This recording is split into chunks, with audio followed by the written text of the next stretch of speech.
Baltasar aquí hoy con nosotros, que sabéis que es muy complicado, pero bueno, por una serie de circunstancias hemos conseguido que esté hoy aquí, que ya no solo lo que pedíamos, hacerle un pequeño homenaje desde el Ayuntamiento del Coronil Institucional, sino que también vamos a tener la ocasión de escucharlo en la Casa de la Cultura, en una conferencia que no está al alcance de todo el mundo, sino hoy nos llamaban durante esta semana muchos estudiantes de Derecho que nos decían pues que habían intentado estar en Sevilla hace poco tiempo que estuviste y prácticamente se quedaron en la puerta y que iban a intentar estar aquí, por lo tanto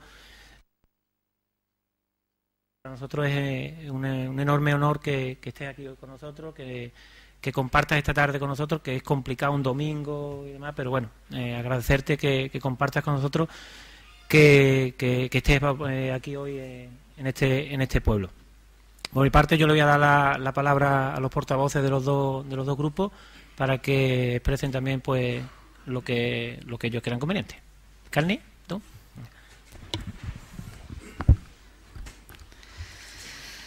Buenas tardes a todos y buenas tardes, señor Garzón. Le agradecemos su visita y esperemos que estas horas en nuestro pueblo sean de su total agrado. Decía Ernesto Guevara, desgraciados los tiempos en los que hay que explicar lo obvio. Si algo tiene de especial la época en que vivimos es que asistimos a un escenario político, económico y social en el que se están viviendo de manera clara las consecuencias de un sistema corrupto, donde el castillo de naipes que forma el actual status quo se cae por su propio peso a causa de su podredumbre. La evidencia se palpa cuando un juez como Elpidio Silva es imputado por descubrir la corrupción imputando a altos cargos financieros, al igual que ocurrió con el aquí presente Baltasar Garzón, acosado por las fuerzas de la derecha más conservadoras por intentar imputar a los autores del genocidio ocurrido en España tras la guerra civil y continuado en la posguerra, al igual que a través de herramientas jurídicas como la justicia universal, imputando a un dictador como Pinochet o a altos cargos en genocidio Argentina. Cuando estas cosas ocurren no son por casualidad, nos hacen ver la evidencia de que realmente no vivimos en un sistema tan democrático y justo como el que nos quieren hacer creer. Los medios de comunicación, grandes empresas multinacionales pertenecientes a una minoría que nos gobiernan y manipulan, trafican con la información. Nos han vendido una transición con un falso consenso, ya se cree, aunque nos quieran hacer creer que fue modélica y como lo mejor que nos ha podido pasar. Y es ahí donde vienen la mayoría de nuestros actuales males. Nos dicen lo que tenemos que pensar, nos dicen que lo que hacen por nuestro bien, que no actuemos, que acatemos. Nos dicen que la democracia es votar cada 4 años, no participar en la vida política, ser simples espectadores, que ya los supuestos especialistas piensan por nosotros y nos arreglan nuestros problemas. Nos cuentan cuentos como que el rey nos salvó del franquismo aunque fuera impuesto por Franco. Nos cuentan que hubo un golpe militar apoyado por las fuerzas conservadoras y consentido por la mayoría, ya fuera por miedo o por ignorancia. Nos cuenta que acostarnos un día en una dictadura y levantarnos al otro como demócratas de toda la vida es una cosa normal. Nos cuentan cuentos y cuentos para dormirnos, pero ser simples ovejas dentro de un redil. Tras esos cuentos se esconde la podredumbre de la verdad, verdaderos dramas y crímenes, desde los familiares que ni siquiera pueden dar a sus muertos una sepultura, enterrados en cunetas abandonados por unos poderes que son marionetas de los que realmente mandan, donde miles de niños fueron robados con el consentimiento de las autoridades. Una constitución, la de 1978, que olvidó a gran parte de los represaliados y asesinados, que permitió el continuismo político y oligárquico, un sistema bipartidista que blindó a 2 grandes partidos y a una casta privilegiada, que excluyó a las mayorías ciudadanas y movimientos sociales. En definitiva, un sistema enfermo que se cae por su propio peso debido a la gangrena de la corrupción. Recordamos cómo el pasado año la ONU, en un informe su preocupación por el desamparo de las víctimas del franquismo, así como su obligación de cumplir su obligación de buscar a los desaparecidos.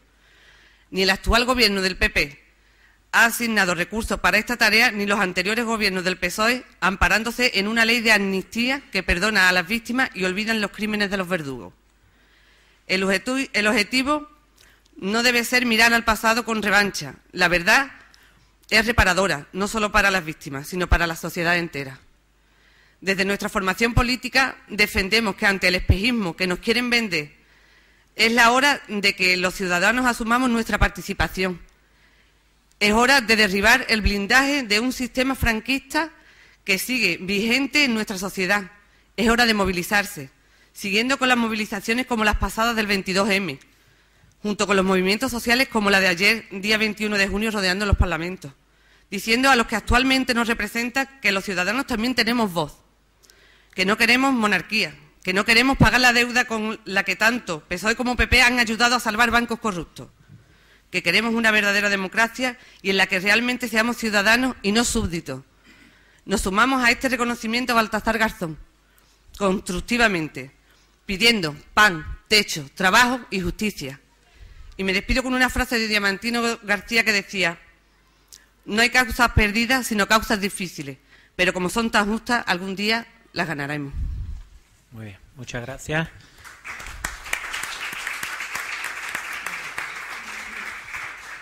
Portavoz del Grupo Socialista. Buenas tardes a todos. Bienvenido Baltasar Coroní. Desde el Grupo Socialista de este Ayuntamiento queremos agradecer su trabajo por su hondo sentido de la responsabilidad. Es un honor para todos nosotros contar hoy con su presencia. Como dio Juan Guzmán Tapia, director de los Centros de Estudios de Derechos Humanos de la Universidad de Chile, en uno de sus artículos, en el que resaltó su espíritu de la justicia y de la valentía. Estos son los principios que han permitido a Baltasar Garzón lograr la justicia universal, requerida por tantas víctimas de tortura o familiares de personas asesinadas y desaparecidas. Nuestro grupo está, por supuesto, totalmente de acuerdo con la justicia universal y está en contra de la reforma del PP aprobada el pasado mes de marzo con los únicos votos de los populares. Esta reforma vulnera el derecho internacional, el derecho fundamental a la tutela judicial efectiva y a varios principios constitucionales, y que traslada la idea de que graves crímenes quedarán sin castigo. La justicia universal es una conquista irrenunciable de toda sociedad democrática y representa un gran avance en la defensa de los derechos humanos, contribuyendo a la consolidación de un mundo más civilizado y regido por el derecho.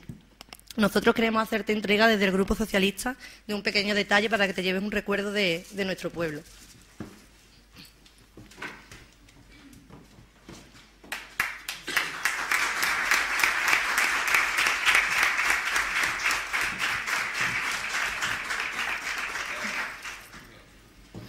Muchas gracias. Y en el nombre ya de todos los coronileños y por supuesto de esta corporación, me gustaría hacerte entrega de lo más preciado del pueblo, que es su insignia y su escudo, para que en el momento que lo crea conveniente lo pueda lucir por muchos sitios que le queda por pasar.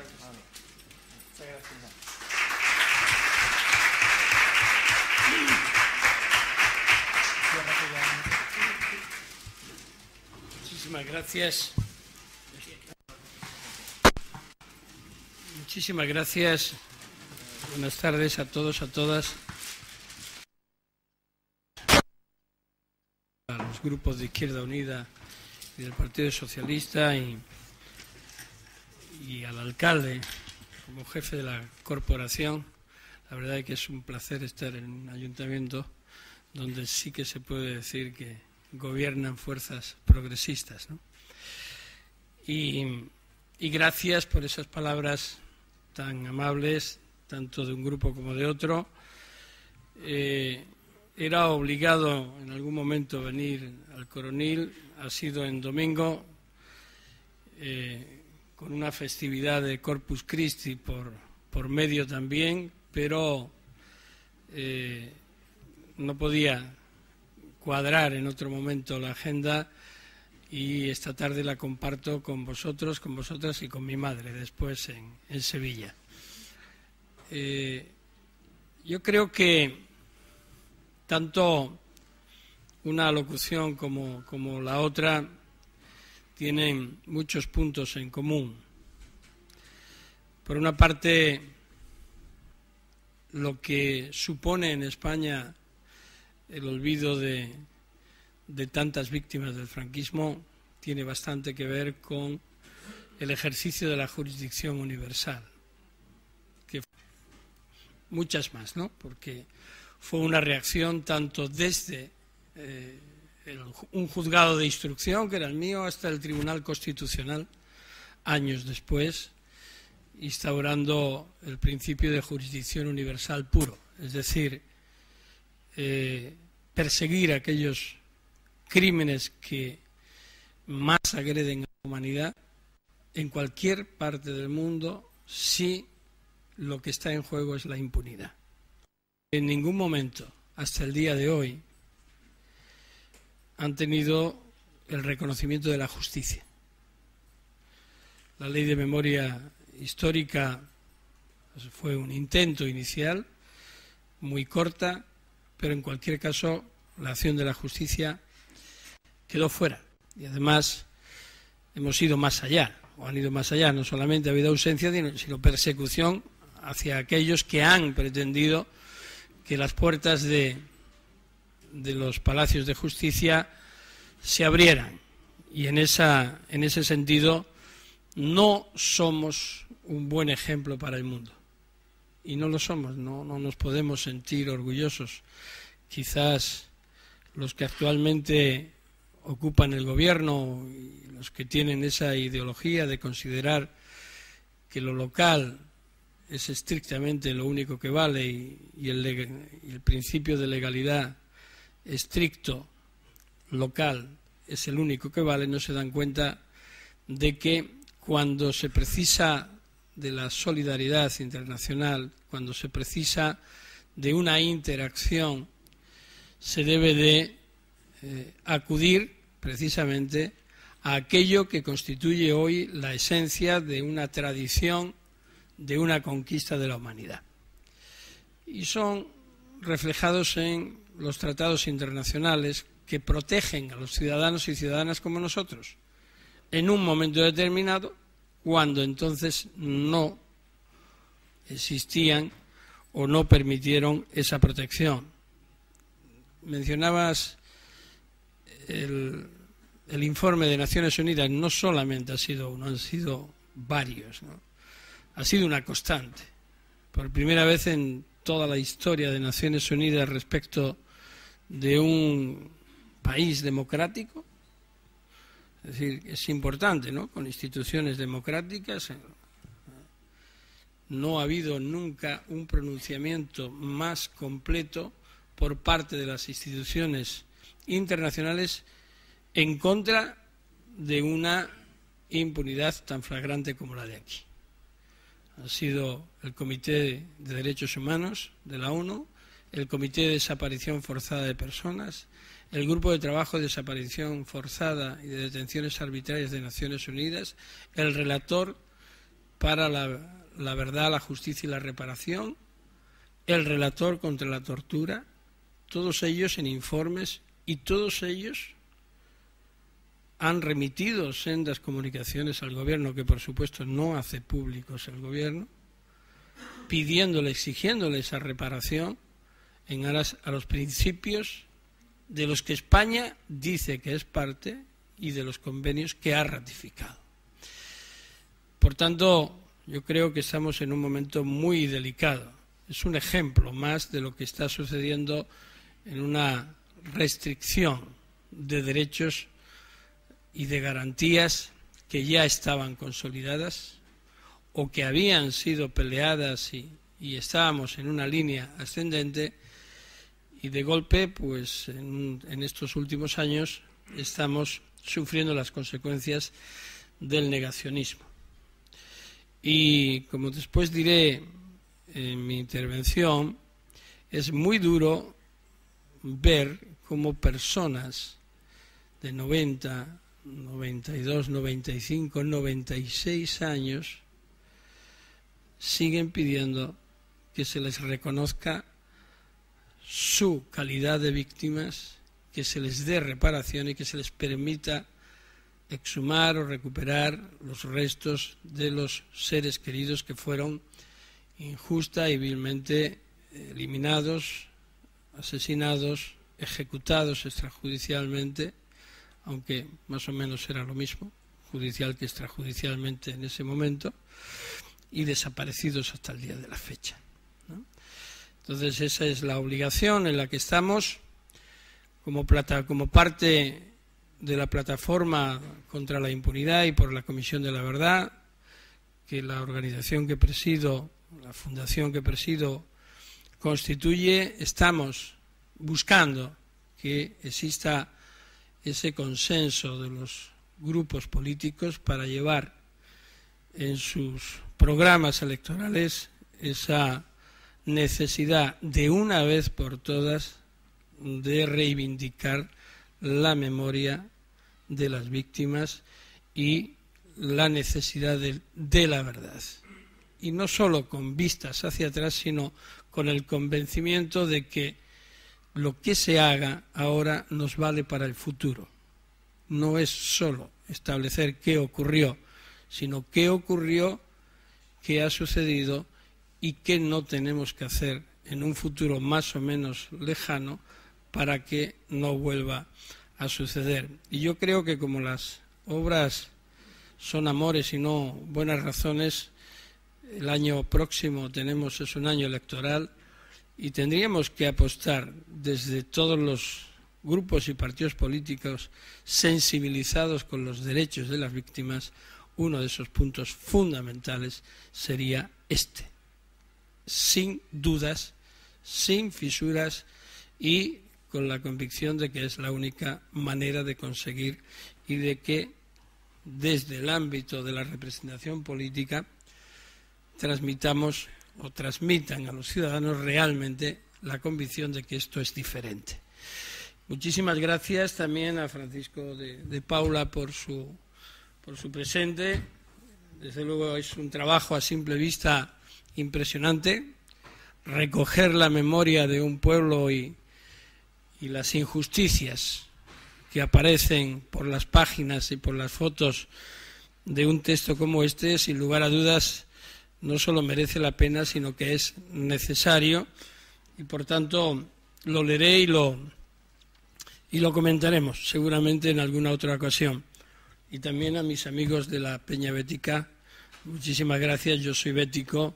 Uno de mis mayores dolores cuando estudiaba en Sevilla no era tanto los textos jurídicos, porque me fue bien la carrera, estudiando mucho, pero bien, sino que yo lo hacía en lo que entonces era la calle Prolongación Marqués del Nervión, hoy calle Urbión, y desde allí, cuando el Betis militaba en segunda, en tercera, yo tenía que sufrir cada 2 domingos los goles del Sevilla en el Sánchez Pizjuán, y aquello me provocaba más que el calor y que el dolor. Bueno, muchísimas gracias. Muchísimas gracias y es un placer estar con todos vosotros, con todas vosotras en esta tarde aquí. Muchas gracias. Bueno, pues ahora pasamos a la Casa de la Cultura. Sí,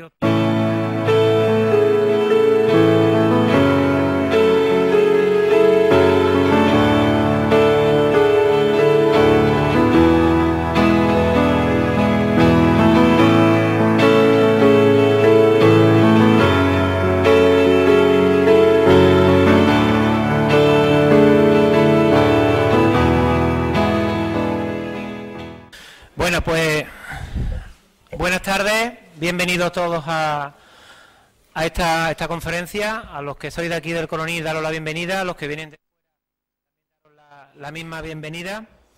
En primer lugar, agradecer a la Unión de Juristas Independientes de Andalucía, que gracias a ellos y a su trabajo y a su labor, pues contamos hoy con la presencia de Baltasar Garzón aquí. Como he dicho ahora en el salón de pleno, darle las gracias a Baltasar porque llevamos ya mucho tiempo detrás de él, en primer lugar para hacerle un homenaje que creo que es bastante merecido por parte de un ayuntamiento que, como hemos recalcado, es un ayuntamiento totalmente de izquierda, con 2 partidos de izquierdas. Queríamos hacerle este pequeño homenaje por su lucha y su trabajo y su tesón para la recuperación de la memoria histórica y sobre todo pues decirle que es importante que esté aquí, tan importante como difícil que esté. No dejamos de ser, aunque creamos que es el mejor pueblo del mundo y nos sintamos orgullosos de él, no dejamos de ser un pequeño pueblo de 5.000 habitantes, y hoy nos visita una persona que hace conferencias por todo el mundo y que llena salones y llena Casa de la Cultura como esta y el doble de grande. Por lo tanto, agradecerle que esté aquí con nosotros, agradecerle que haya aceptado esta petición del Ayuntamiento del Coronil y sobre todo a la Asociación de Juristas, que realmente son los que han hecho posible que esté aquí Baltasar. Yo le cedo la palabra a Blas Ballesteros, que hay que decir y hay que poner encima de la mesa que realmente es quien ha logrado que hoy estemos todos aquí y que Baltasar no esté aquí con nosotros. Yo lo he dicho anteriormente en el salón de pleno.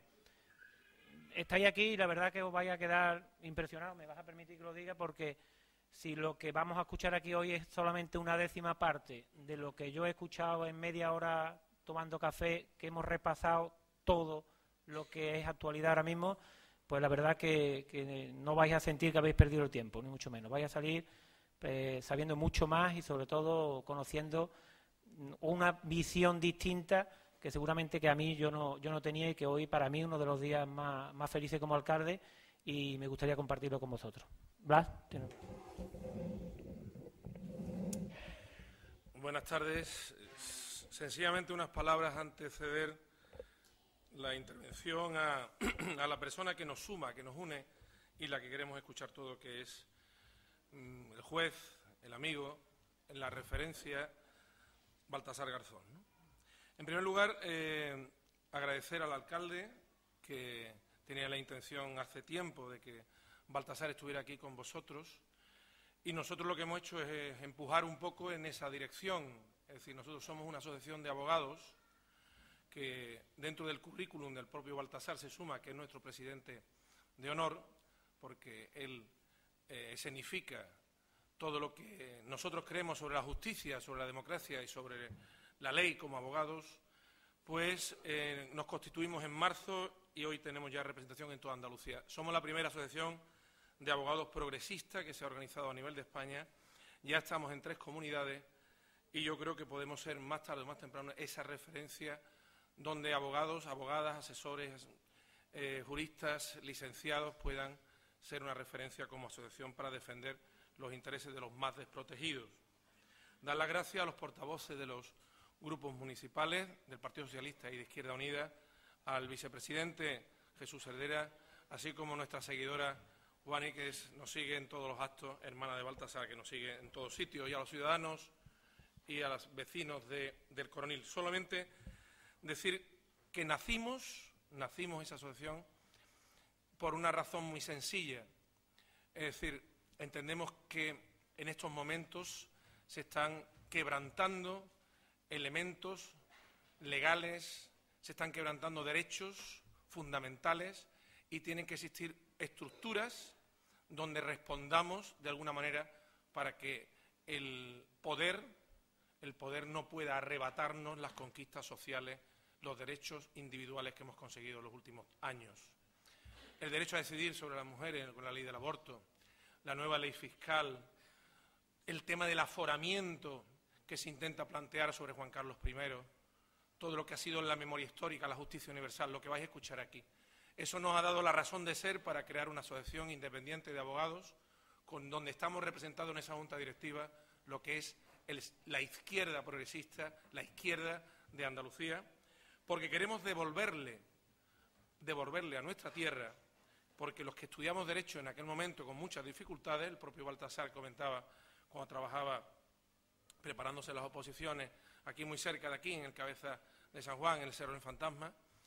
Muchos hemos tenido que vender enciclopedia de Tuñón de Lara para poder pagarnos la universidad, porque perdimos nuestro padre muy pronto. Es decir, le estamos devolviendo a nuestra tierra lo que nuestra tierra nos ha dado. Y somos hoy abogados gracias a que nuestros padres y los ciudadanos andaluces hicieron un esfuerzo para que pudiéramos terminar nuestra carrera. Esa es la respuesta de la asociación y, evidentemente, nuestro presidente de honor no podía ser otro que el propio Baltasar Garzón. Muchísimas gracias, alcalde, muchísimas gracias al coronel.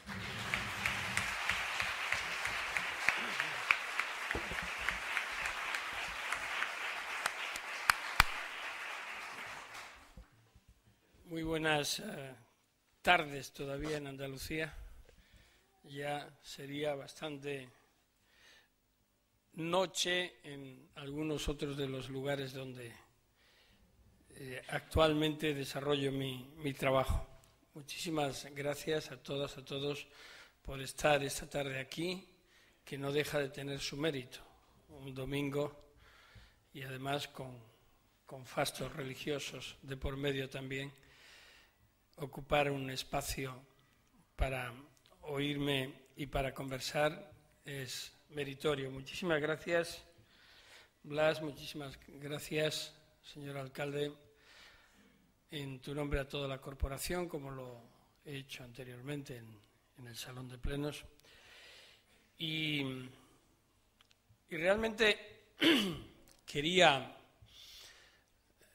comentar o compartir con todos vosotros, con todas vosotras, algunas reflexiones, ¿no?, atropelladas que van ocurriendo en los últimos años en España, ¿no?, con una línea que evidentemente me marca, que es el propio desarrollo de mi labor profesional, tanto durante los años de ejercicio judicial, hasta 2010, como después, que de una u otra forma sigo, como no podía ser de otra manera, en la misma línea de trabajo, de defensa de los derechos de los ciudadanos y de las ciudadanas, en defensa de esos principios que se integran en los derechos de las víctimas, de la verdad, la justicia, la reparación, las garantías de no repetición, no solo en esos grandes crímenes de los que oímos hablar y de los que en estos días, en estos meses se ha oído hablar en España por modificaciones legislativas, por aprobar unas leyes indignas, ¿no?, porque cercenan los derechos de las víctimas, unos derechos que son la garantía de que escenarios pasados no se vuelvan a reproducir, sino también en todos aquellos derechos que día a día vamos viendo cómo, tanto en el ámbito social, en la seguridad de esos derechos sociales de los que se habla menos o interesa menos hablar en determinados ámbitos de poder, frente a esas dinámicas de protección de los grandes capitales, de las grandes economías, esas que no nos llegan a los ciudadanos más que cuando nos golpean, ¿no? ¿Por qué sucede lo que sucede? ¿Por qué, existiendo esa permanente impunidad, uno puede entender por qué se viven momentos como los que ahora mismo estamos, con una crisis económica, con una corrupción galopante que se expande como una especie de magma que a veces no nos da tiempo ni siquiera a percibir las consecuencias?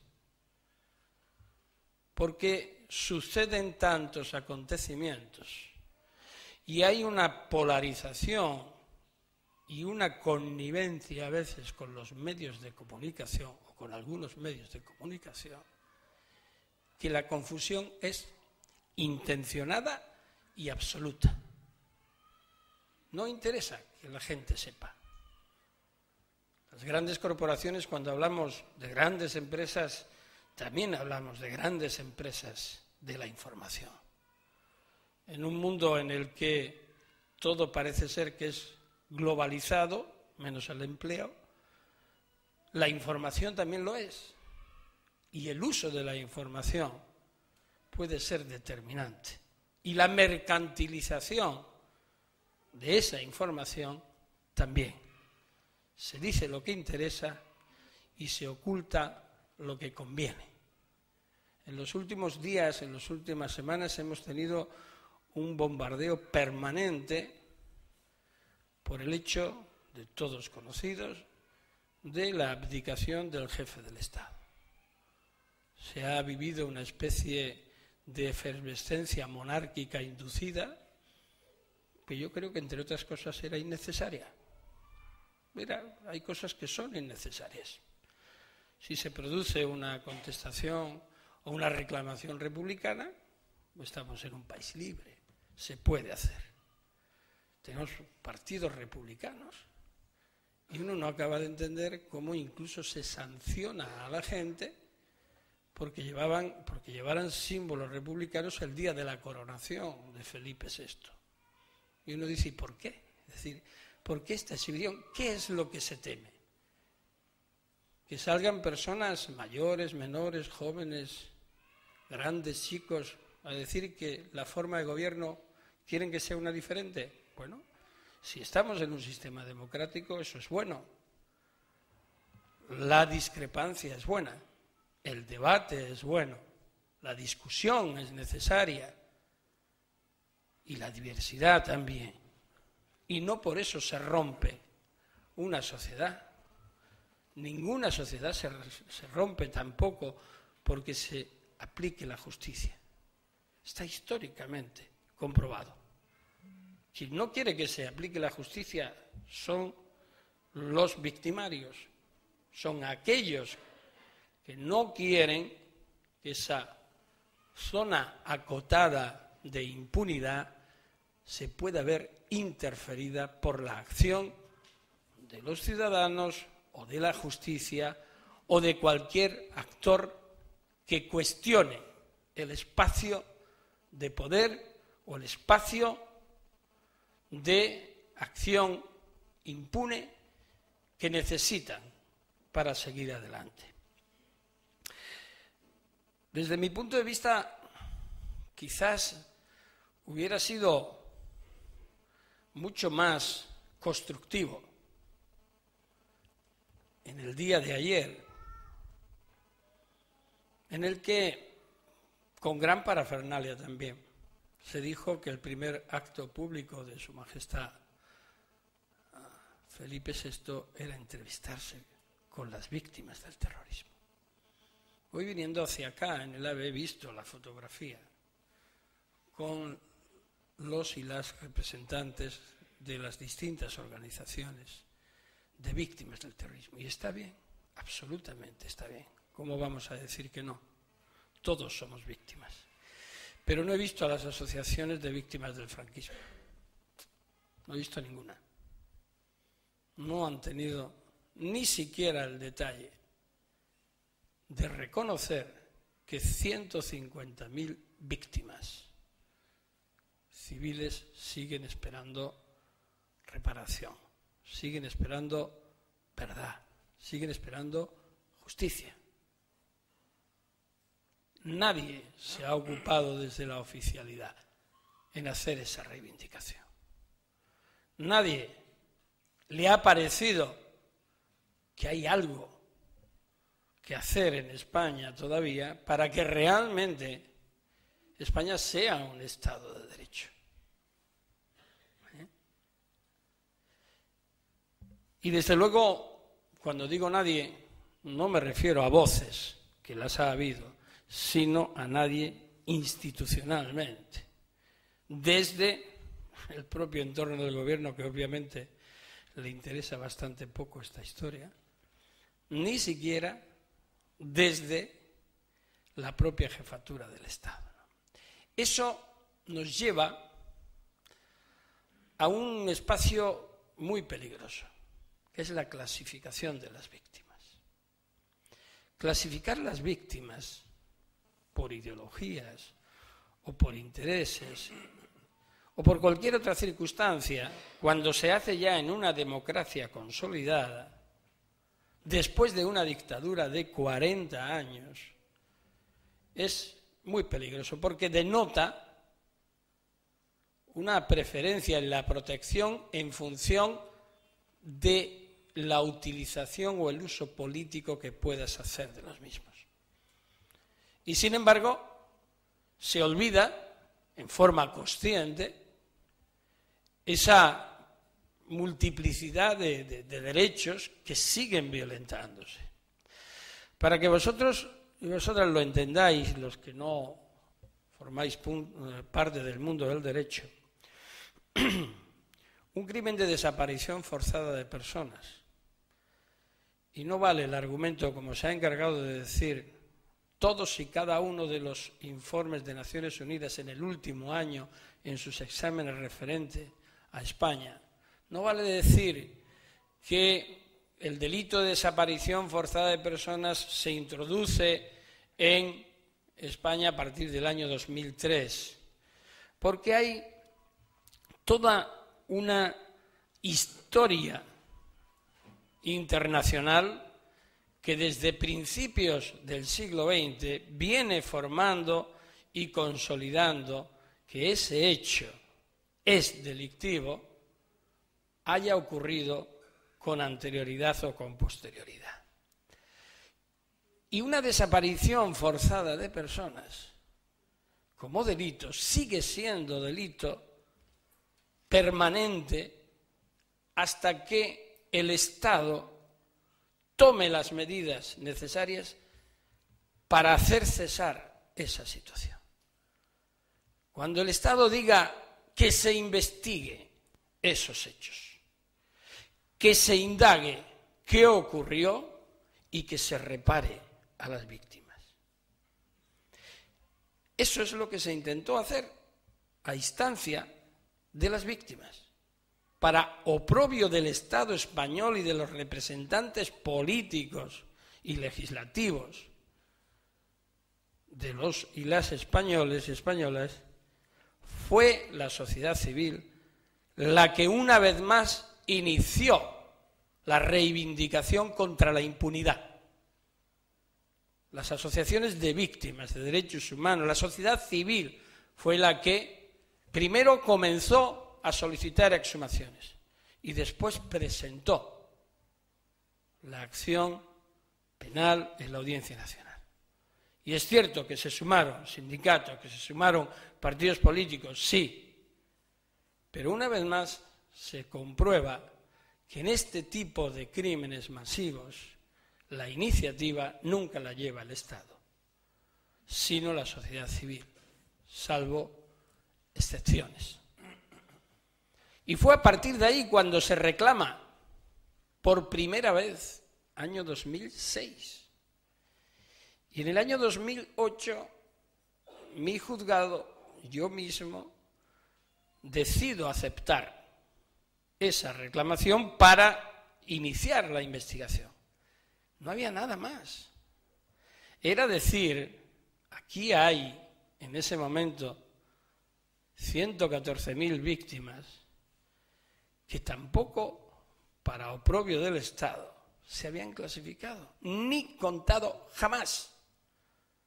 Hay que reconocer que algunas comunidades e iniciativas, como en el caso de Andalucía, como en el caso de Cataluña, País Vasco, algunos municipios, habían hecho esos esfuerzos. Pero a nivel estatal, al día de hoy, no hay ni un solo recuento de las víctimas del franquismo. 70 años después, el Estado español no ha hecho una enumeración de las víctimas de la violencia franquista. Solo fue después mi propio juzgado el que reclamó la elaboración de un informe pericial cruzando la información aportada por las víctimas, y hay una horquilla que llega hasta los 152.000 víctimas, que evidentemente, si se hiciera con todos los medios y con todos los requisitos, probablemente nos llevarían hasta cerca de las 200.000 víctimas. No combatientes. Es decir, es un escándalo. Es un escándalo. A mí algunas veces alguien del gobierno me acusa de decir es que Garzón desprestigia a España cuando dice estas cosas. Yo no desprestigio a nadie, se desprestigia el Estado español a sí mismo. Es el único caso, junto con Turquía, que 100 años después todavía no reconoce el genocidio armenio. Es el único caso en Europa en que en Madrid todavía hay 222 calles franquistas. Yo estuve anteayer en Melilla. El busto de Franco está ahí. Se pone falangista no sé qué en las calles, pero ¿en qué país vivimos? Es decir, es que no hay conciencia de que eso fue malo. Y eso es terrible. Yo estoy trabajando parte de mi tiempo aquí en España, pero también en Latinoamérica, y estoy dirigiendo el Centro Internacional de Derechos Humanos de categoría 2 de la UNESCO en Buenos Aires. Su sede está en la ESMA. La ESMA era la antigua Escuela Mecánica de la Armada, en donde 5.700 personas fueron detenidas entre 1976, 24 de marzo, hasta diciembre del 83. De esas 5.700 personas salieron con vida 160. El resto fueron eliminadas, torturadas, mujeres dieron a luz allí, les fueron robados sus hijos, entregados a los milicos, entregados a aquellas personas adictas a la dictadura. Hoy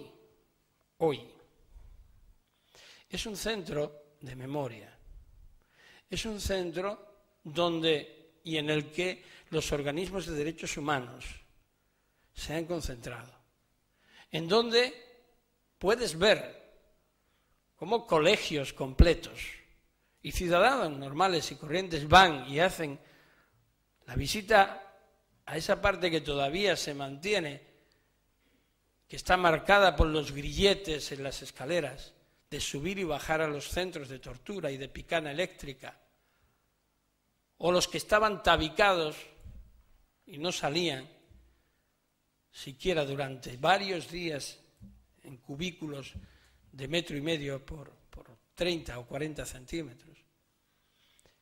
Y hoy es ejemplo de lo que es una recuperación de la memoria. Yo todavía espero que como iniciativa estatal en España, nacional, se instaure una asignatura, fue el amago de la educación para la ciudadanía, que todavía se resiste en algunos lugares y no en aquellos otros en que ha caído de manos de la religión, para enseñar qué fue la dictadura. Yo creo que ninguno de vosotros, ni de vosotras, ni yo, desde luego, en las escuelas nos explicaron qué nos iban a explicar. Los que ya tenemos cierta edad, en el franquismo, bastante hacíamos con que no nos sorprendieran en otras cosas, ¿no? Pero después, en la transición, la sacrosanta transición, la democracia, a nadie se le ocurrió que se explicara la dictadura, los crímenes que se habían producido, ya que no ha habido justicia penal, por lo menos que haya justicia restaurativa, que haya reconocimiento, que los chicos y las chicas conozcan desde la infancia que aquí hubo una dictadura y que aquí se violentaron sistemáticamente derechos por 40 años y se siguen consintiendo cuando todavía no se reconoce lo que sucedió. Y todavía hay quien reivindica la bondad del franquismo. Y no hay que ser de izquierdas para decir esto. Hay que ser simplemente demócrata. Hay que tener la conciencia de que absolutamente no puede quedar la historia de un pueblo como el pueblo español marcada por la ignominia de 40 años de impunidad y 39 más de más impunidad y de silencio. Yo espero que, lo decía antes, lo he dicho ya muchas veces, no sé si alguien me echará cuenta, pero que los partidos políticos de una vez reivindiquen ese espacio, lo hacen algunos. Los otros lo empiezan a hacer. El espacio de memoria, de verdad. Alguien me decía en una ocasión, pues mantuve una discusión pública, sosegada, con el presidente Zapatero, en la Universidad Pablo Olavide. Era un curso, un seminario sobre memoria histórica y demás, ¿no? Entonces el presidente dijo a Baltasar, porque yo hacía una intervención como esta, más chiquitita, porque era una respuesta, ¿no? Y yo decía que faltaba verdad, que faltaba justicia y reparación. Y él me dijo, la iniciativa de la Ley de Memoria Histórica fue la primera vez que se hizo, y me dijo, todos sabemos lo que pasó, Baltasar. Entonces yo con todo respeto le dije, no, presidente, yo no sé lo que pasó. Yo no sé lo que pasó. A mí nadie me ha dicho lo que pasó. A mí nadie me ha facilitado todavía el acceso a los archivos clasificados. A mí nadie me ha permitido, y al decir mí, digo a todos los ciudadanos, que sepamos lo que hay. Y todavía hoy leo en el periódico que un tribunal militar le ha denegado a una familia tener acceso al expediente en el que a su padre lo ejecutaron, con un juicio declarado nulo, ilegítimo. Estamos en 2014. ¿Pero cómo es posible esto?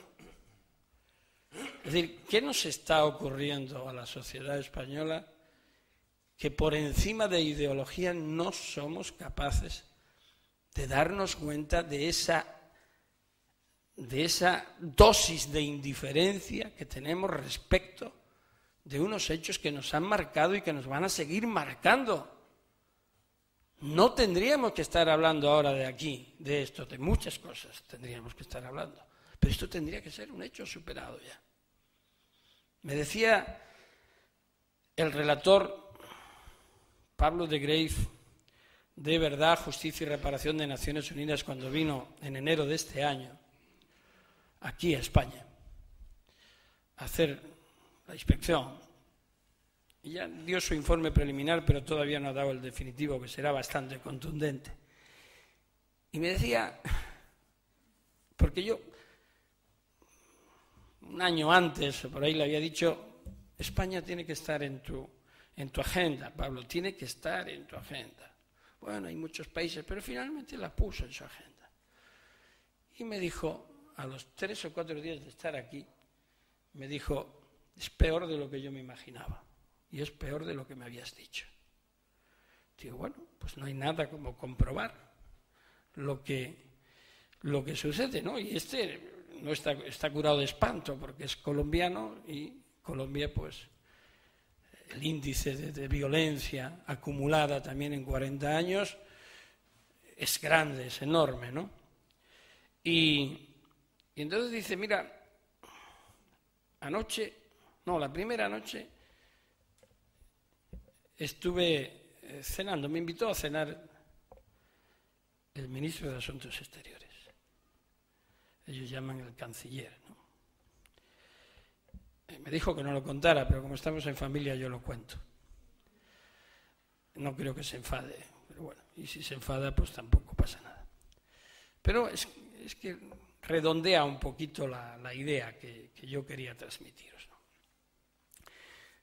Y me dice, realmente, relator, no sé bien por qué viene usted a España, porque en España no tenemos problemas de lo que es su competencia.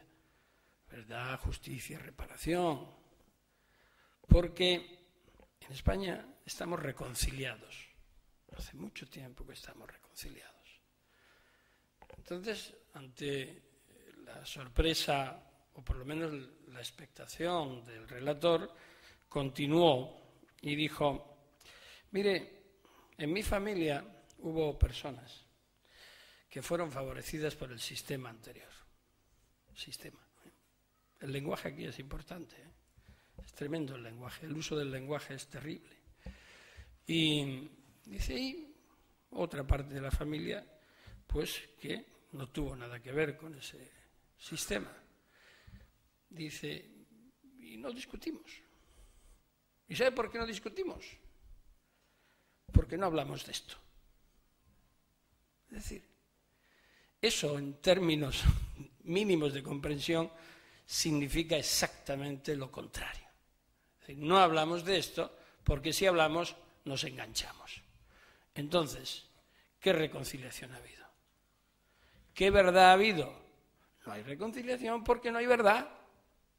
Porque el Estado no ha hecho el esfuerzo de decir una comisión de expertos que oiga a las víctimas, que pida los documentos, que sepamos qué era lo que estaba ocurriendo y después, sin ningún tipo de prevención, no se trata de venganza, pero sí se trata de reparación.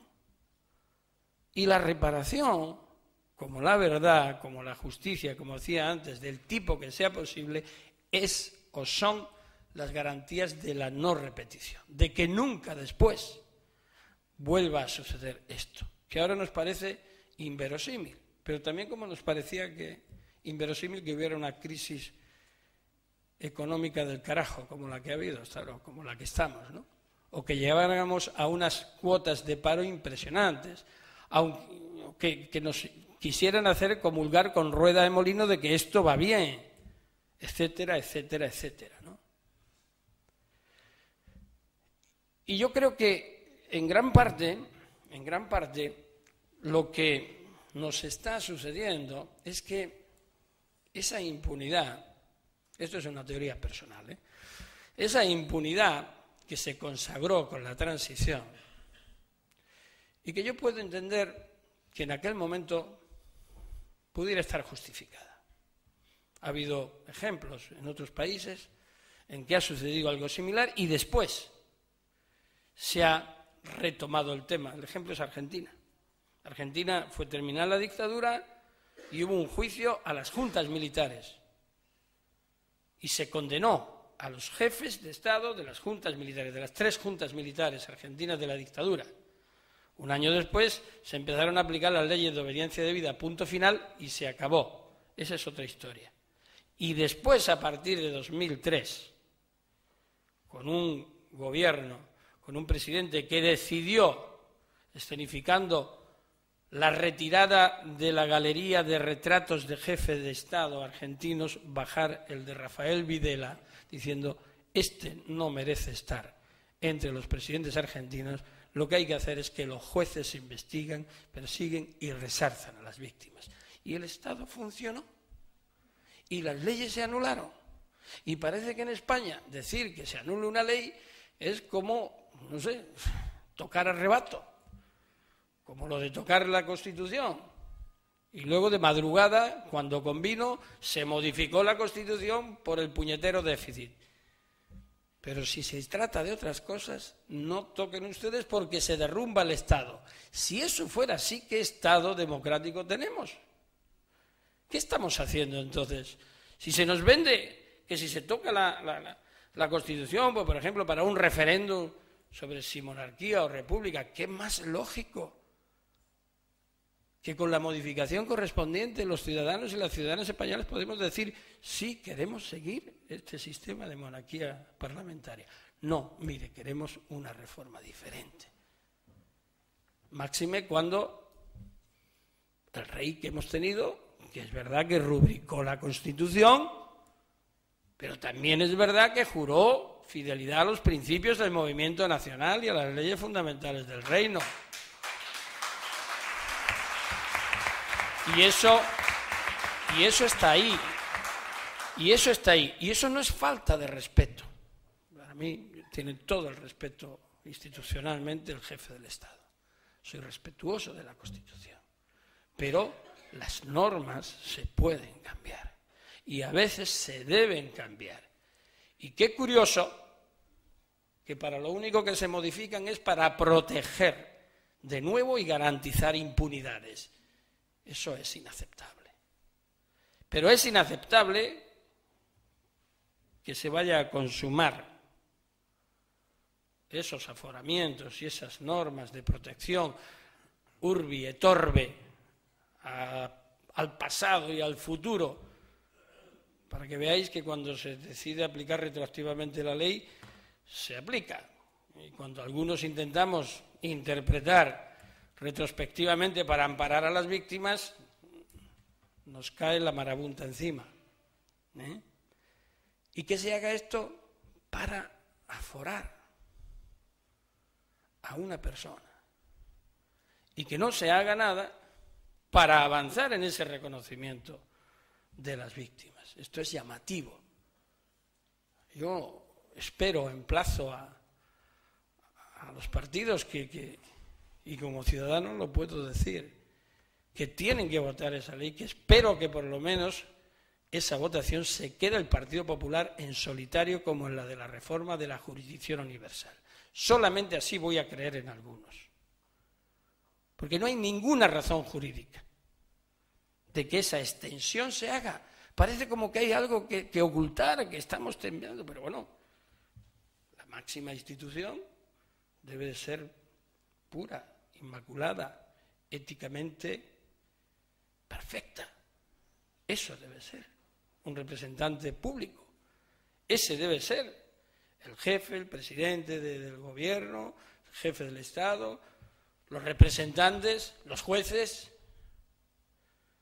Eso es lo que se busca en una sociedad democrática, transparente, que demos la cara o den la cara a aquellos que desde las instituciones tienen responsabilidad política y responsabilidad en la función pública, servicio público.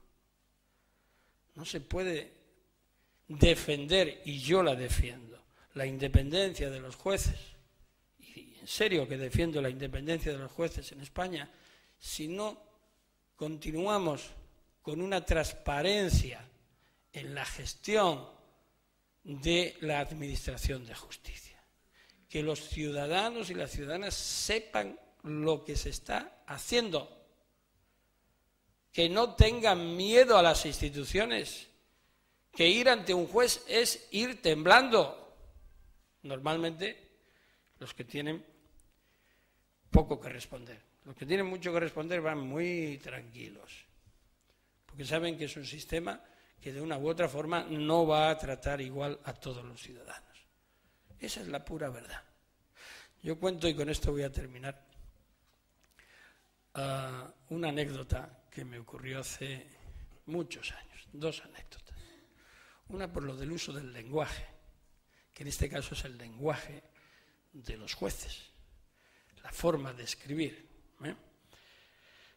y otra con lo que representa o lo que no debe representar la justicia, ¿no?, en un país democrático. En la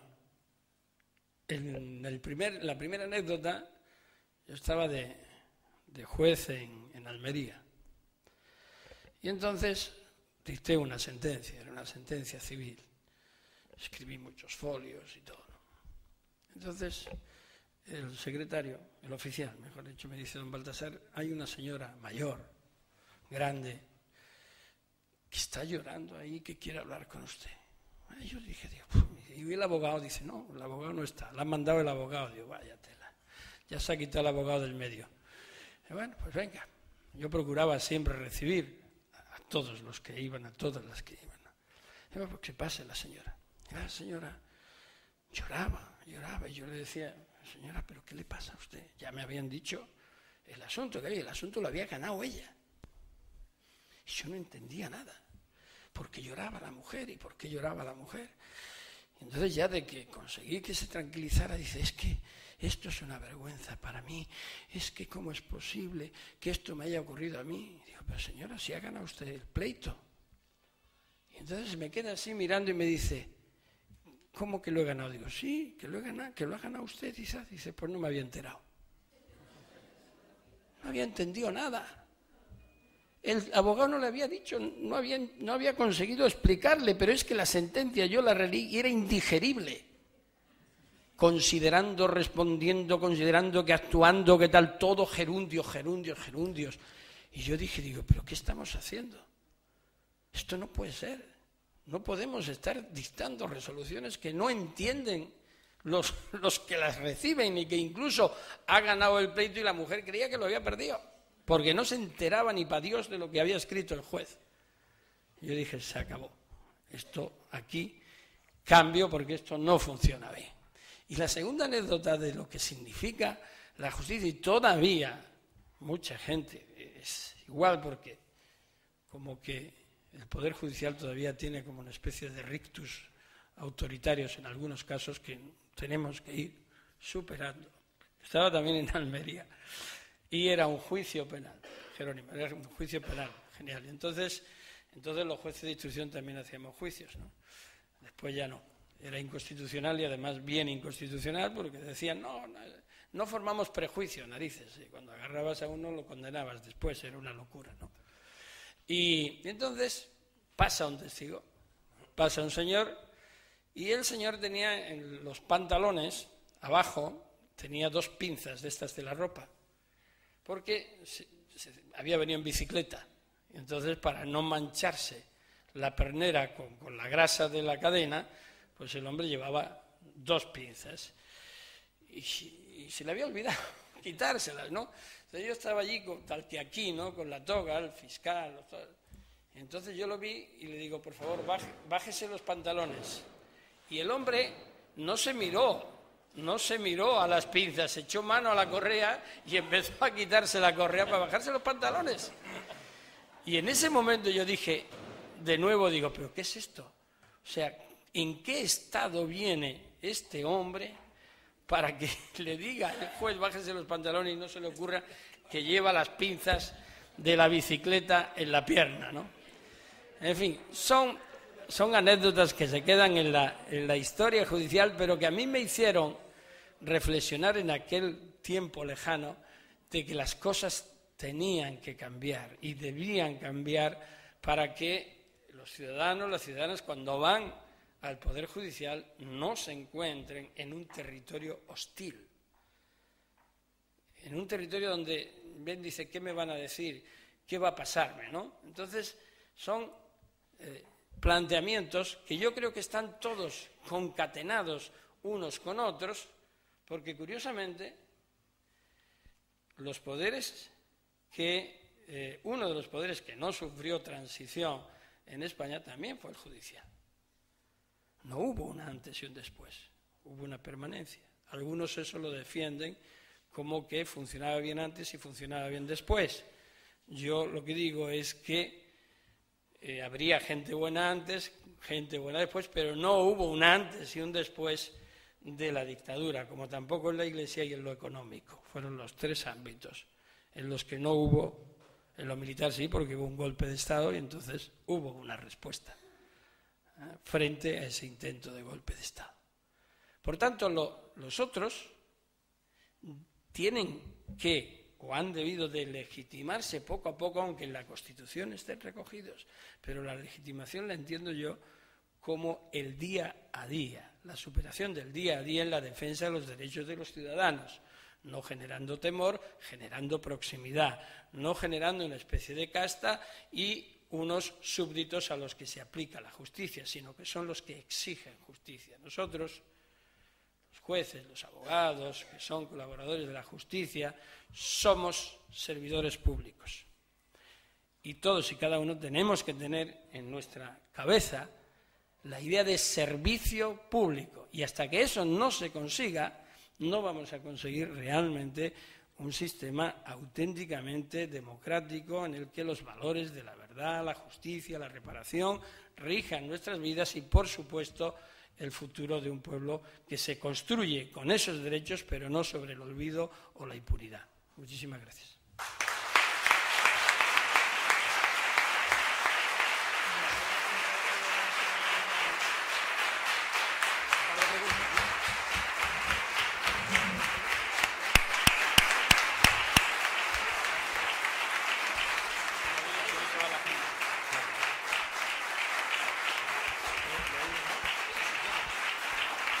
Sí. Baltasar, que como a él le gusta la participación, antes de marcharse, si hay una o dos preguntas que queréis hacerle directamente. ¿Sí? Soy descendiente de una víctima de la represión franquista, por ello tengo presentado una denuncia incorporada a la querella argentina. Pertenezco a la Asociación de Memoria Histórica y Justicia de Andalucía y formo parte de la plataforma andaluza de apoyo a la querella argentina. Entre otras cosas, por todo esto, otras cosas más, quiero agradecerle y felicitarle todo el trabajo que desde hace unos años viene llevando a cabo en favor de la reparación de la memoria, de la dignidad de las víctimas, y sobre todo el conocimiento de la verdad y la búsqueda de la justicia. Les quiero dar las gracias y les felicito por todo eso. Muy bien.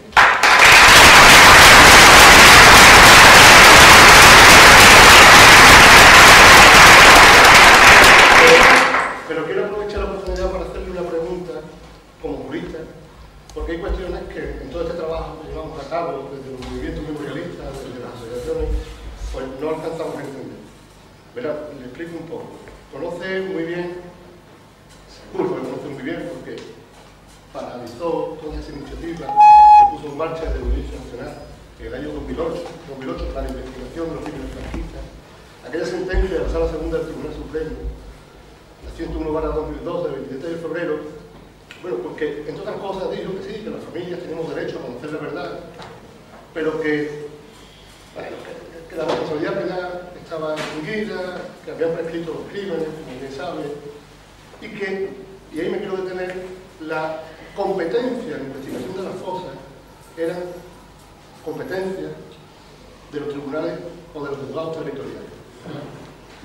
Bien, le cuento un poco. Tenemos varias fosas abiertas en este momento, una en el Madroño, otra en la Puebla de Cazalla, 30 muertos, 30 cadáveres en el Madroño, se esperan 60, 70 en la Puebla de Cazalla, 5 cadáveres en Encinasola. Cuando descubrimos estos cadáveres en la fosa, con síntomas evidentes de violencia, lesiones perimortes, están en la fosa totalmente desordenados, abajo, mandíbulas partidas, costillas partidas, tiros de grasa en el cráneo. Cuando vamos a los juzgados territoriales, como así dice la sentencia del Tribunal Supremo, y ponemos el conocimiento del juez o la jueza, que no hemos encontrado víctimas, con signos evidentes de muerte violenta, nos encontramos con que, en el mejor de los casos, los jueces territoriales, que ni siquiera asisten, acuden a la fosa, en el mejor de los casos, archivan. Digo en el mejor de los casos porque eso es lo que nos permite poder recuperar esos cuerpos y darle un enterramiento digno. Le pregunto, quiero conocer su opinión como jurista. Eso es prevaricación. Y ante eso, perdón, ya termino, ante eso, ¿qué se puede hacer? ¿Cómo podemos obligar a esos jueces territoriales a tomar partido ante crímenes con multitud de evidencias de que han sido víctimas de muerte violenta? Muchas gracias.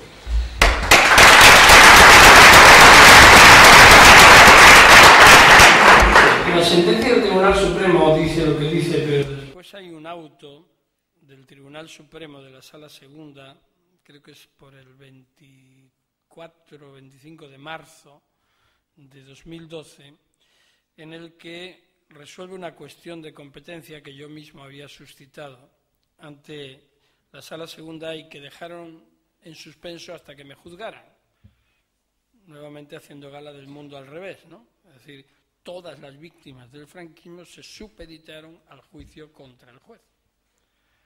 Como todos podemos comprobar, esa es la solución más reparadora, ¿verdad? Pero así es el Tribunal Supremo en esta materia. Finalmente, ese auto abunda en la línea que dices y dice más. Insta a los jueces a que, aunque la responsabilidad penal esté prescrita o esté amnistiada, deben de garantizar los derechos de las víctimas, en el sentido de que si hay, dicen, si hay indicios de actos ilícitos sobre las víctimas, deben de actuar y proteger los derechos de las víctimas. Eso es lo que dice el auto del Supremo, de marzo de 2012. Desde mi punto de vista, es inaceptable, no voy a calificar como delictivo en este acto, pero desde luego es inaceptable y debería ser objeto de denuncia sistemática por parte de las víctimas, la omisión del deber de socorro que en ese lugar, en ese momento, tienen los jueces. Y la omisión del deber de socorro tiene un apartadito en un artículo del Código Penal. ¿Por qué? Porque no solo tienen que hacer lo que dice el Tribunal Supremo, tienen que hacer lo que dice la ley, tienen que hacer lo que dicen los tratados internacionales, tienen que hacer lo que dice la interpretación de los distintos comités de Naciones Unidas, tienen que decir lo que es el jus cogens, el derecho necesario internacional, de otorgar protección a las víctimas. Lo único que ocurre es el miedo que tienen a que si lo hacen alguien les pueda denunciar y le puedan ocurrir lo que le pasó a Garzón. Y eso es vergonzoso.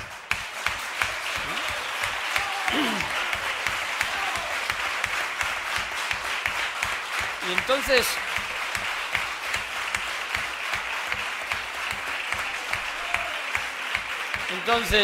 no hay ni un solo obstáculo legal que impida a los jueces cumplir con su obligación. Ahora hay 2 casos en Palma de Mallorca, que lo están haciendo. Los jueces, cuando se les denuncia un hecho de este tipo, ya no es, que en eso podrían llevar razón, decir, investigue usted estos hechos como supuestamente delictivos. No, lo que estamos diciendo es algo diferente. Mire, señor juez, en tal sitio hay una fosa. Necesitamos el apoyo judicial de este juzgado para que usted ordene la apertura de esa fosa, ordene la exhumación del cadáver, levante el cadáver y usted tiene que estar allí. Es lo mínimo, y además es la forma de que el Estado asuma su responsabilidad. Y es vergonzoso que eso no ocurra así. Yo, como despacho de abogados, llevamos un caso en Valencia.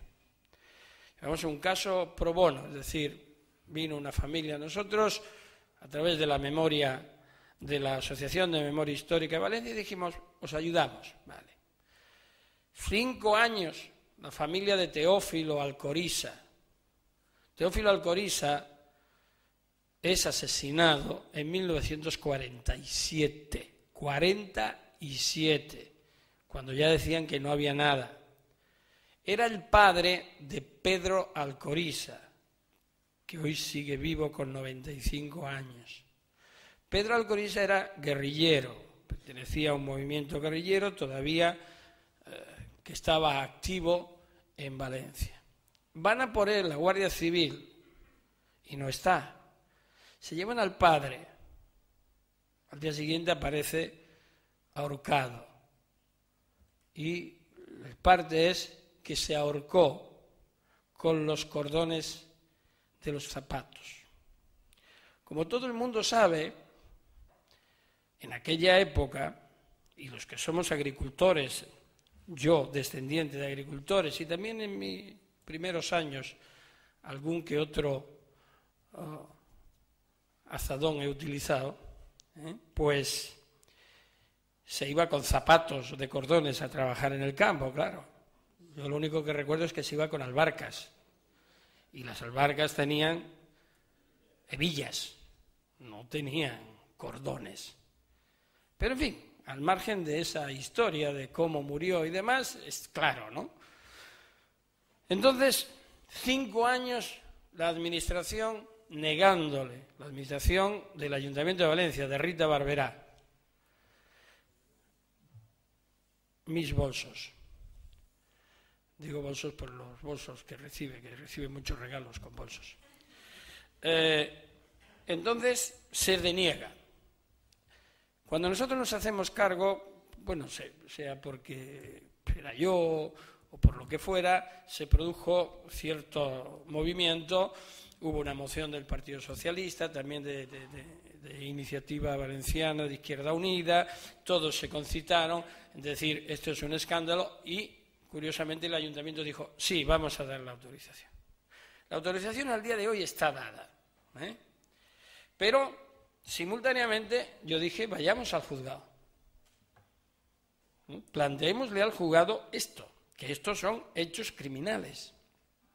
Apliquemos lo que dice la sentencia del Tribunal Supremo, ni más ni menos. El juzgado ha archivado, ha sobreseído porque los hechos han prescrito. Y yo digo, vale, hemos recurrido en apelación y vamos a seguir hasta el Tribunal Constitucional, al Tribunal Europeo de Derechos Humanos y hasta donde podamos. Es decir, pero ¿qué es esto? Si yo no le estoy diciendo que investigue usted el hecho criminal, le estoy describiendo un hecho criminal y le estoy diciendo que el Tribunal Supremo lo que ha dicho es que usted tiene que amparar a las víctimas. Usted tiene que dar una orden de que se exhumen esos restos para comprobar si efectivamente hay indicios de muerte violenta. Y una vez que eso esté hecho, usted cierra el procedimiento y punto. ¿Cuál es la diferencia? La diferencia es que si eso se hace, es el Estado el que corre con los gastos, que es lo éticamente correcto. Si no es así, ¿sabes lo que ocurre? Que la Administración del Ayuntamiento de Valencia nos ha dicho exhumación, 20.000 euros, el proyecto de exhumación. Hemos recurrido también, y mire usted, la familia de Pedro Alcoriza no tiene 20.000 euros. Y aunque los tuviera, no tiene por qué pagar una exhumación de un hecho violento, de un delito que fue el Estado el que lo cometió, lo autorizó y ha garantizado la impunidad. Eso es inaceptable. Entonces, estamos en lo que estamos. Estamos en lo que estamos, pero la responsabilidad, contestando a tu pregunta, es de los jueces y exclusivamente de los jueces de instrucción y de las audiencias provinciales que lo consientan. No hay ningún obstáculo legal para autorizar esas exhumaciones y, desde luego, éticamente repudiable que no lo hagan, incluso legalmente bastante discutible lo que están haciendo. Sí.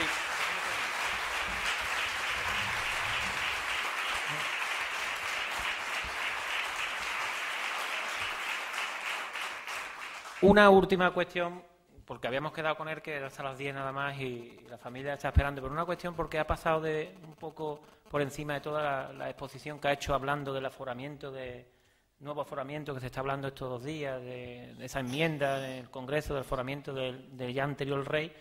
Sí me gustaría preguntar, saber la opinión sobre 2 temas que yo creo que en el siglo XXI y en el año 2014 que estamos ya, creo que necesitaría una reflexión, que son aforamientos e indultos. Me gustaría saber tu opinión sobre esos 2 temas. Aforamientos. Yo estoy en contra de los aforamientos. Es decir, porque es poner en duda a todo el sistema judicial. Es decir, soy partidario de que haya en determinados cargos públicos y parlamentarios que haya una protección por aquellos hechos que tienen relación con su función. Es verdad que no pueden estar expuestos a la traca de ida y de venida de quien se le ocurra. Es decir, debe de diseñarse un sistema que proteja restrictivamente, que garantice el desarrollo de la función. Lo que ocurre es que esa garantía se ha convertido en que cualquier hecho tiene que ser o declarado por el mismo renunciando al fuero o que se autorice el que se le desafuere para que le pueda juzgar el Supremo. Entonces, eso hay que reformarlo en el sentido de reducir y restringir al máximo. Y digo que es una desconfianza hacia los jueces y hacia la población, porque el debate que se está suscitando ahora mismo, quizás sin motivo, o quizás con motivo, no lo sé. Es decir, hay que, por la vía exprés, proteger al exjefe de Estado, a Juan Carlos I. Y uno se pregunta, bueno, y durante 39 años a nadie se le ha ocurrido pensar que iba a llegar un día en que iba a cesar en su mandato. Es decir, se podía haber hecho, como siempre, con reflexión, con debate, con los pros, con los contras. Parece que hay una urgencia absoluta en conceder una protección no solo penal, sino civil, hacia atrás y hacia adelante. Y uno se puede preguntar, o cualquier ciudadano o ciudadana puede decir, ¿y por qué? ¿Qué pasa? ¿Aquí hay gato encerrado o qué pasa? Claro, y si además dice, ¿qué pasa? ¿Que desconfiamos de los jueces? ¿Por qué? Si es bueno para juzgar a cualquiera de los que estamos aquí, ¿por qué no puede ser bueno para cualquier otro, ¿no? Y en todo caso, ¿cómo hacia atrás y hacia adelante, ¿no? Y cómo en lo civil. Es que parece como que algo se quiere amarrar como sea, y no es comprensible. Desde mi punto de vista, eso, si lo aprueban así, antes decía, espero que sea el Partido Popular el único que lo haga, lo puedes transmitir a tu gente, y que, desde luego, desde mi punto de vista, es inconstitucional. Es decir, eso a la larga se tumbará, porque, insisto, soy partidario de una protección al monarca en lo que se refiere a hechos relacionados con su función. En cualquier otro tema se pueden establecer algunas garantías, ¿no?, para que no esté eventualmente de la ceca a la meca. Pero no tenemos que transmitir una sensación de que hay algo que ocultar. Todo lo contrario, tiene que ser la transparencia. La regla debe ser la transparencia. Y en el tema de los indultos, exactamente igual. El indulto es una historia anacrónica que pone en manos del Ejecutivo lo que corresponde al Judicial. Y alguien podrá decir, pues, a usted le han pedido el indulto, yo no lo pedí. No he discutido a la asociación MEDEL, que aglutina a casi 16.000 jueces en toda Europa que lo pidieran. No soy partidario del indulto, porque no me considero que haya cometido un hecho delictivo por el que se me tenga que indultar. Estoy peleando por demostrar que no es justa esa sentencia en el Tribunal Europeo de Derechos Humanos, pero en todo caso, excepcionalmente, cuando la aplicación de una ley produzca perjuicios irreparables, que yo creo que cualquier tribunal debe tener la sensibilidad suficiente como para apreciar que esto es así. Y es verdad que hay un artículo, el 2 creo que es del Código Penal, que dice que cuando una ley sea excesiva para aplicarla a un caso concreto y se tenga que condenar por esto, se debe de proponer que esa ley se modifique, ¿no? Entonces, mecanismos de este tipo, pero con un control diferente a la libertad absoluta por parte del Ejecutivo, se pueden introducir. Yo no soy partidario del indulto tal como está concebido, porque, insisto, puede dar lugar a situaciones tan estrambóticas, pues como que por la conmemoración del Cristo nuestro Padre Jesús el Rico, pues se indulte a gente, o que se indulte a señores que han torturado a otros, no sé. Esto es como la medalla al mérito policial que se le han dado a la Virgen, pues la verdad, sí, ¿no? El ministro de Interior pues le ha dado la medalla al mérito policial con distintivo rojo, es decir, con pensión, a la Virgen Blanca, no sé qué. Y entonces se ha recurrido y ahora tiene que decidir la Audiencia Nacional si la cruz está bien dada o no está bien dada. Y a mí yo lo que yo digo, bueno, con el máximo respeto al credo religioso de cualquiera, pero bueno, yo creo que ya nos hemos pasado 18 pueblos, ¿no? Es decir, en fin, puede haber gente que tenga mérito bastante, sin lugar a dudas, menos que el de la Virgen, pero son en otros ámbitos, no son cosas raras, son cosas que te chocan, ¿no? Es decir, bueno, ¿y eso es necesario? ¿Eso beneficia a la sociedad? Una sociedad que está rota con una serie de acciones y de medidas que cada vez que abre la boca se la cierran de forma y de mala manera? Pues no, yo creo que son mensajes malos. Y esos mensajes son los que se tienen que eliminar y, por contra, aumentar la protección de los derechos de los ciudadanos, de las víctimas reales, y que veamos cómo ese desarrollo se ve, valga la redundancia, en hechos concretos y reales.